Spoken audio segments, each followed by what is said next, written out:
Yo, togbo madako, betukwa madako, mama dako madako, mama icho, mama lagbo,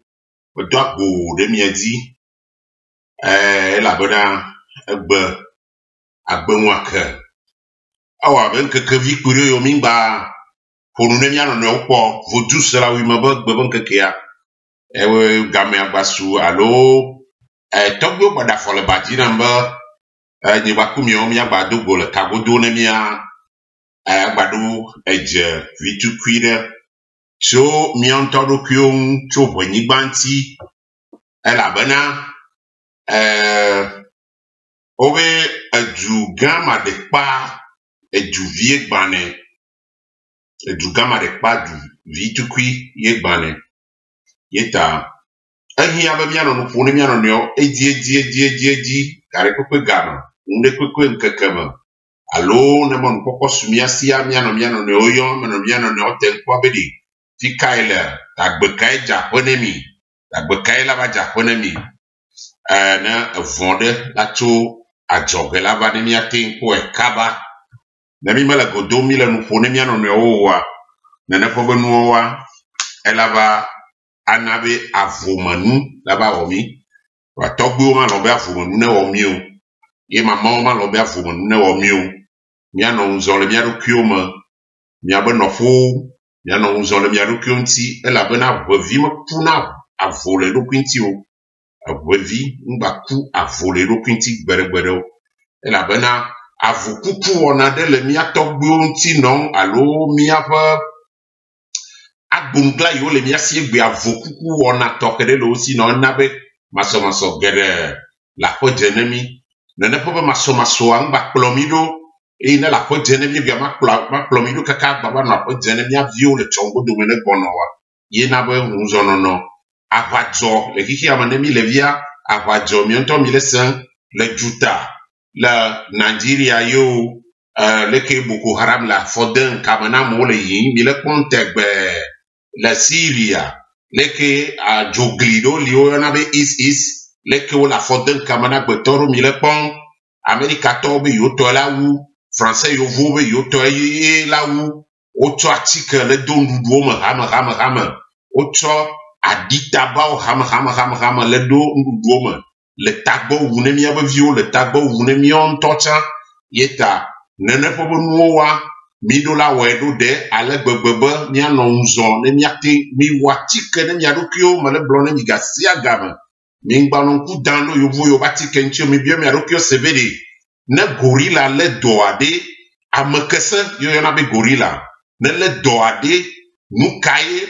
o choyo na dono dokwi amamo le kiki amako te mi omiba bo chapune ma yeya but mi wana mi hakwe vitu kire bo chapune ma ba desole baji na mi lo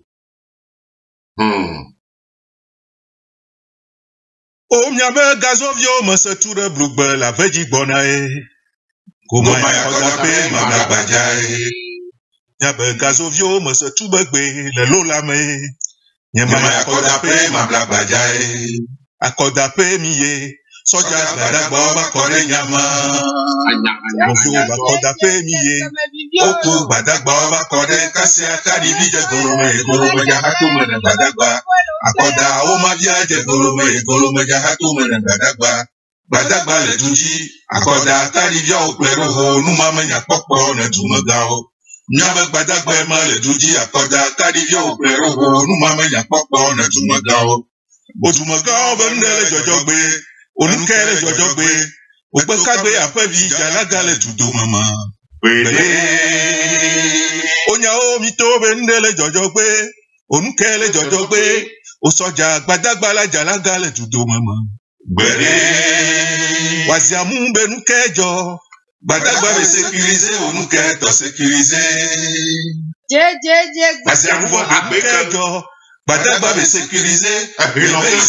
sécuriser onuke to sécuriser mido mena frasi ovo shiraka wa ba de sécuriser gomenami mito na Obasanjo na klotanja wa ba de sécuriser gomenami akoda pe miye agbetobli bo betai golome jahatu mene badagba be sécuriser ya be gazovio mi bagbaja Awilo, Wasiola. Omiabe gazovio masatura blugbe la veji gbona Mingo ya koda pe mablabaja. Tonya gazovio masatuba gbe la vehome. Nyama ya koda pe mablabaja. Wakoda pe miye. Soja badagba vakore nyama. Manya kokonto. Novio bia koda pe miye. Oku badagba vakore nyama. Karibi golome jahatu mene badagba. Wakoda oma viaje golome jahatu mene badagba. Badagba le juji akoda karibi okwero nuwa menya kokko na tumagao. Nyama badagba le juji akoda karibi okwero nuwa menya kokko na tumagao. Agbe ndele jojogbe. Onukele jojogbe. Ogbekagbe apevi jalaga le tudo mama. Bere. Etuya mama. Wasiamu benu kejo. Badagba be sécuriser onuke to sécuriser. Wasiaruvo benu kejo. Badagba be sécuriser. Nyama isukulu ma se sécuriser onuke to sécuriser. Mila merefasi ovo shiraka waba de sécuriser gomenami. Mitona Obasanjo na Klotanja waba de sécuriser gomenami. Akoda pe miye. Agbetobli bo betayi golome jakato mene badagba e. Badagba be sécuriser nyame gazovio. Agbe. Agbe bagbe. Nama le menua mama ye. Yeah.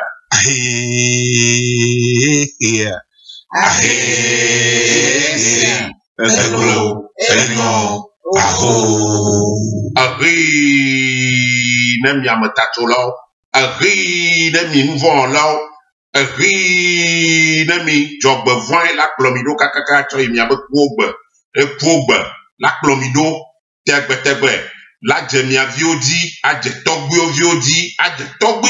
viodi wa tuye be fe la nyigba di kaka va do nemi anuvon lo patakekem le ke kumigbe le roko le ntuma le nyonuma le devima le amega homa yemi le fukondi le nyigba di yemi chokwe vio chowa fotutu no yemi chokwe vio chowo golomodem yemi le afo mon action li fiti mo relu ele konem yo keke mi atwebe for de kane banye po vie le woncha rine deni drovie le oma rine ya tui de ka nous là ba ni ko me tutu no neke numi wala chan ba ni ko me tutu no ta hagbe ya die mi ayi mi aba egba pon kekeme ba ewo na odo faut tout cela lui me drako obe ni chode ya e bio nya na be o mo cho nya dare mo ajina mi ni chode ya ba mi yonande le pogbe me gasi aga me gba mi awo pogbe nti do fitikire mi yonande le pogbe me tegbe aba Joda, Brada, Kuda, Yawada, Fida, Memleda, Morde, Tutuban, Egbeka Onyi.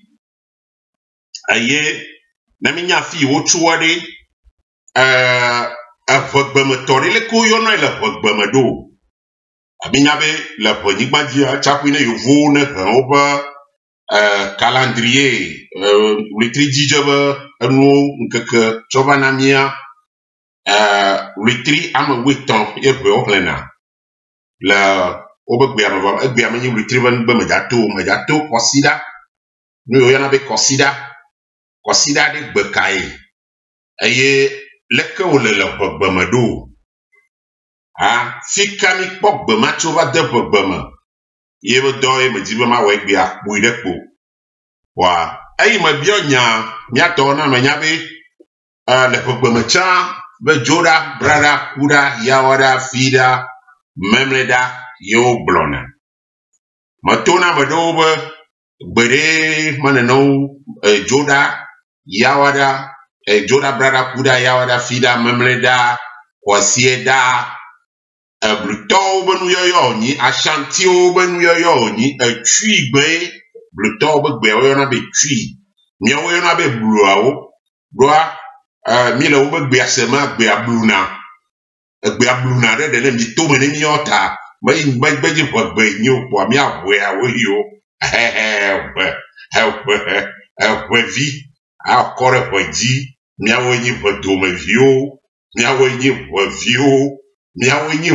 meto mia glo bonya mi le bo me aglo bonya ne mnyona bodo e cha ne glo idrinya banya tukara nyi mia to asi akọ abe miawo nyi vio yemi le bonya glo mia de gbo nyi o tutugba mia bia se be fi kai gbe mo to va gbe mama ma be amodi de alo jojo la pe bo wona wa ye hava amodo jojo la pe ple jijo amodo jojo la pe klana la pe be ya igbeji ni ava hafi amodo klana la pe kwiro ko be ya iji question nu la igbeji ni ava hafi amodo jojo la pe ple vevesese vevesese ya amodo jojo na lo di ye be de wo avonyi magito ye wa jo gapupu ame le tutuma to français yovo ba agbebara zaza ku hoyawo alo jama wo no me sese zaza ku hoyawo kakaba de français yovo ba kono no sasere zaza ku hoyawa ye ba hoba be hoyawa to jojo alo ba to jojo le bani magile ndo na be lempo ba gama lempo ma to gbo kason vitu kire chonti misa tu 40 ans nina ya adma amlobe sojo alo fiobo sojo racho zebe sojo racho le zebe aba kore gaoji yo adama den kono yo ano chatan le miaji wa me na me do lempo enya nyina yo alo afu kaka be to le zebe abena me to na me rekpe na mo te po gato lempo alo lempo be gai kula han batakwi yo la de asile entio le gapopo me pataki ke le colon yo le anglais me alo le Ghana me le gapopo me alo le golokosu me Ghana me le gapopo mo le golokosu me le gapopo me waya go lempo be nyam do na npo sile kene français yo vo yo na nture le vo be lagidi wona mbara kwa gbeto ko no tro ma yo le lempo be nyam afuna me kaka funa me tutu amaku chomio cho gbaru glintie le cho le jagrado wa do me adaka la gidi ba ko ribe nke ya gbono lempo hogbe ya mo ka gben la gidi be kere amaku kwanti le ko bu na be aye on le to ba do na amaku kwa ka me ajo mu chapu ba nya be yo ame anta ma me gbagbe nyo ba amaku ku nyi ya ma yo mo ku e cha do jeji kaka ku le vogan o blona e ba ali o tina a ko yido mi tukire nyo Adionemi. Asia. And more war. Yamakade vous le bonigma di joina Ghana. Bon. Over no Ghana kaka mobile gbegba modo yon bagbon touchan cro Ghana koti yo to ma joina amajopo alo to ma joina yomale. Ame yo la tren brovajo la podo bangodoma watin bova do be gbogbome ya yo hanu yo do chole baba. Enu yo ma we va la problème donc alo mi no bi yo ina doli foku ashanti o zireka wota o ba le ndo nu yo do nchon la ashanti o gbo cho le mi aba problème van bo ye va be egbe ya enu yo gede do ba ko te pe le problème le mi aba ebonyi gbam e ta ibe do wani eya na ma dibe ma cho fiom mi egbe ya ayi na me jacho fio ya me kwenyi potopoto yo egomenyi be enu gbali ela mosi na eyi nkume na la medesi ya amiane ja bakaka no won do na de to na bovio patake ke wona kpo e wona jesi wona nyanu ino nyi uto no wona nyanu yo wo la megbo enu ina la sinye chapi mo wo de la megbo mo la nya ina la sinye ya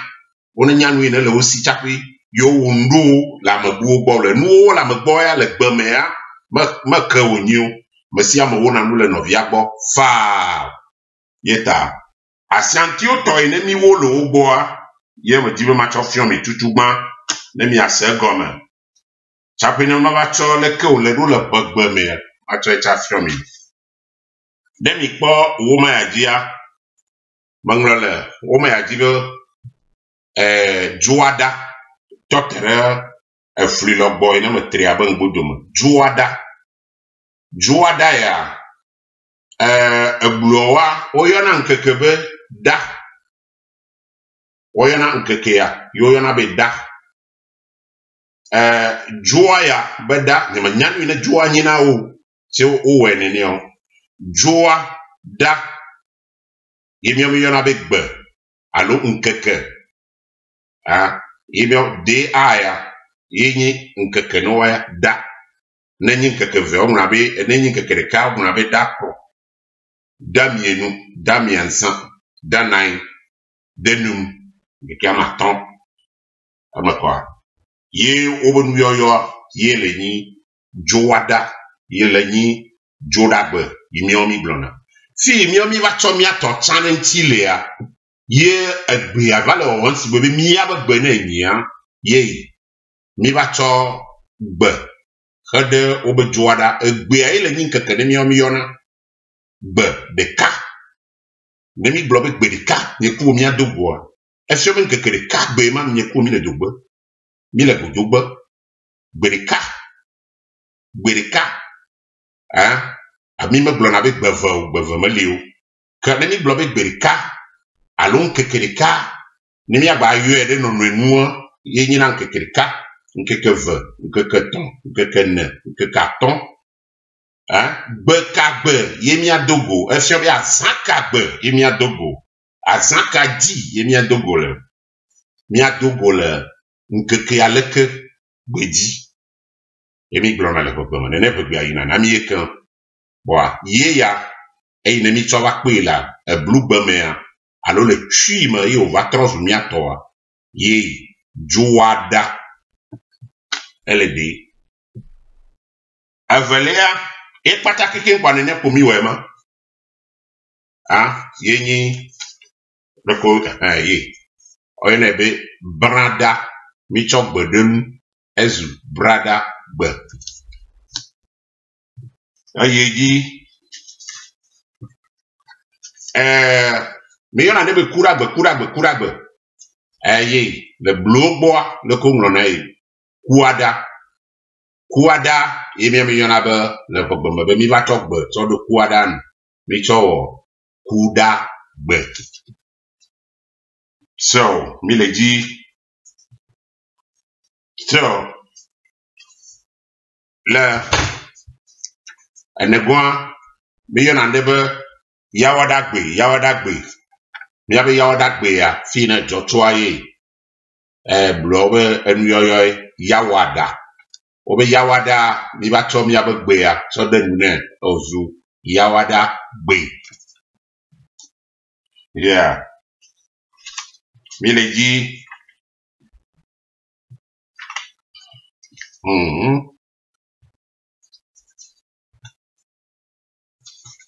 But okay, ona be woma chuchu ya jole bundo mbi tukira yawada gbe ye ba mo kwewo ye be fida inemi yona le komro na ye fida mi ba to gbe atodo nu nepwa azu fida gbe ye ma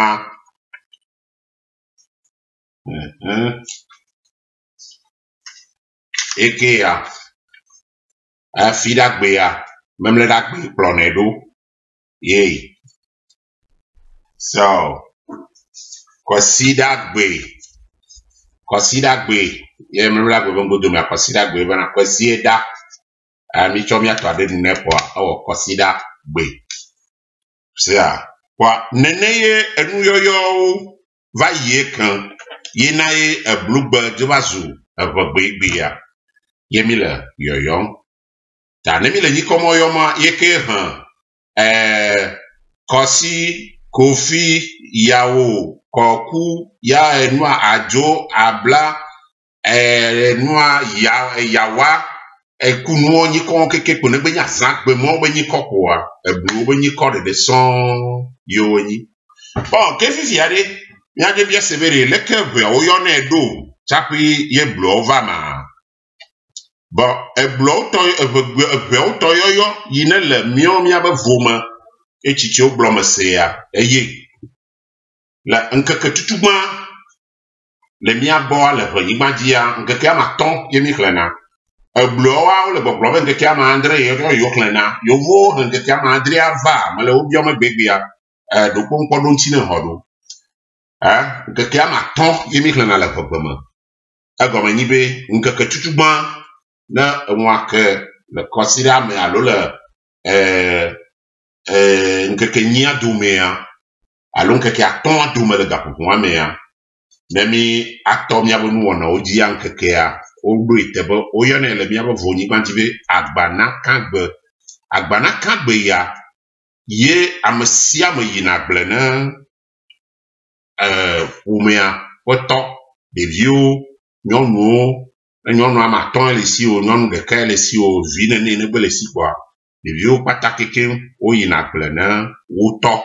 ye woyɔna nkeke ma di be agbana kagbe ye ma agbana kagbe nkeke vegbɔn gbea wo gba yina gble ne wotɔ ke ye woyɔna nkeke vegbɔn be fetigbe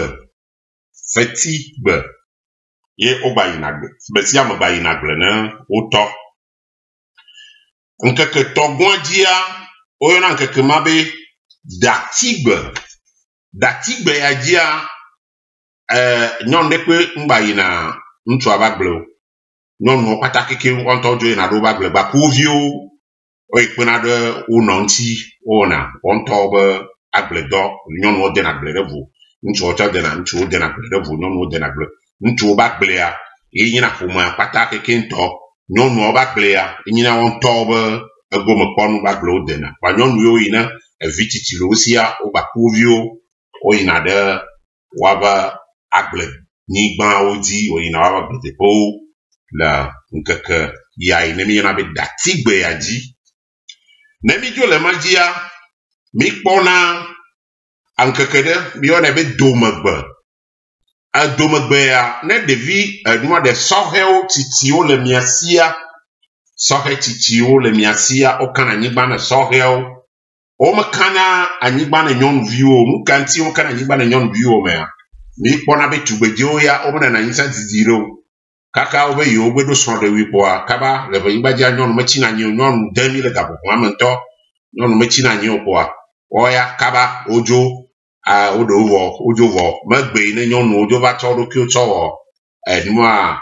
le tetre le anyigba alo tsɔ ɖokuiwo tɔ nyɔnuwo tɔ tsɔ ɖokuiwo tsɔ wɔ be ablɔ ɖe va ne yiwo tsɔ ɖokui sã le blema me yi ne mi le ne gblɔm me le ya tsitsiwo be game mianɔ wobe tugbedze mea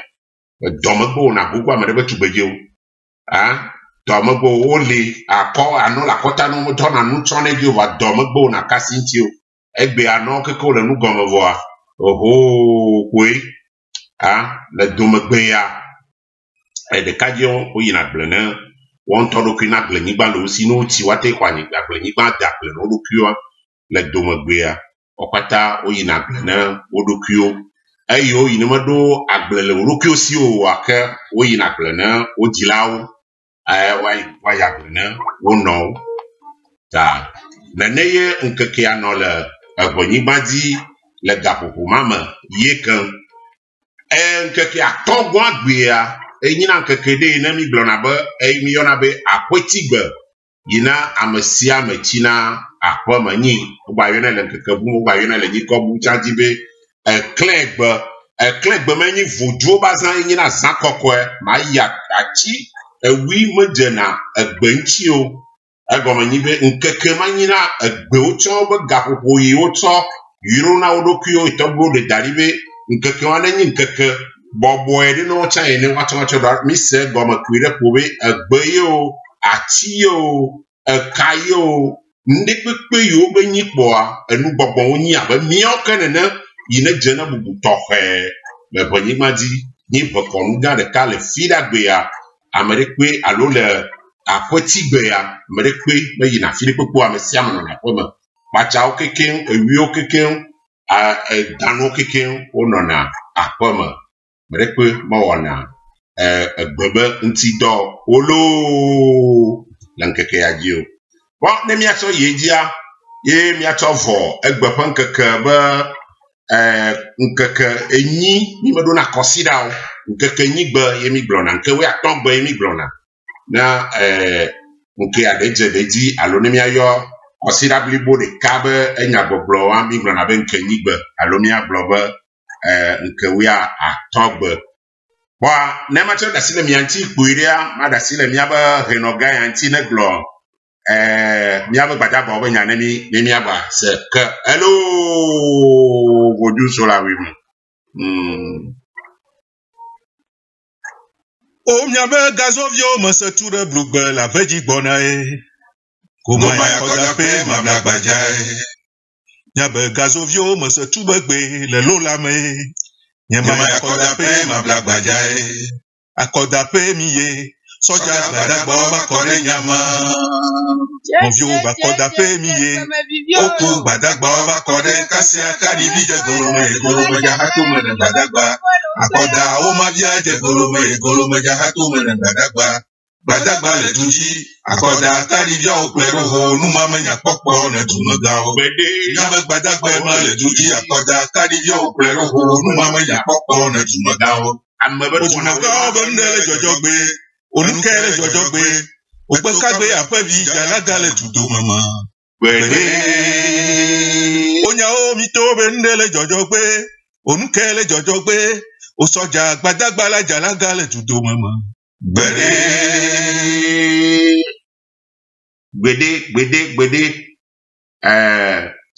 soja gbadagba me jana la gale tudo mo. Si ata mia we nenia. Eya ngbanyi hakana mereke na magble na majeji ota mia do edo mina manya kaba la mia dogola do ama mia dogola do ama ma dogbana apono vi bela ma dogbana tonyo patakekeu le kemi bele do ba hu mo la nasio mia baji ko gbajo yiro mi ba yemo mia baji ko gbajo tijire bonye bi remo we wodu so la wi ma me do gbora be sia do gbora ko ma gawo me do gbora to gbe agokoli me do gbora fio gawo fioga me do gbora kalpa me do gbora folie bébé me do gbora ko me gawo me do gbora bo fio pata kekewe mi ano unzo tegbe ne mi a odudo na djuma ne fa ne djuma vio ne podede na revio ne podede djuma vio ngba na yem dans le dutao mi fond Avajo, mi follow Tingo,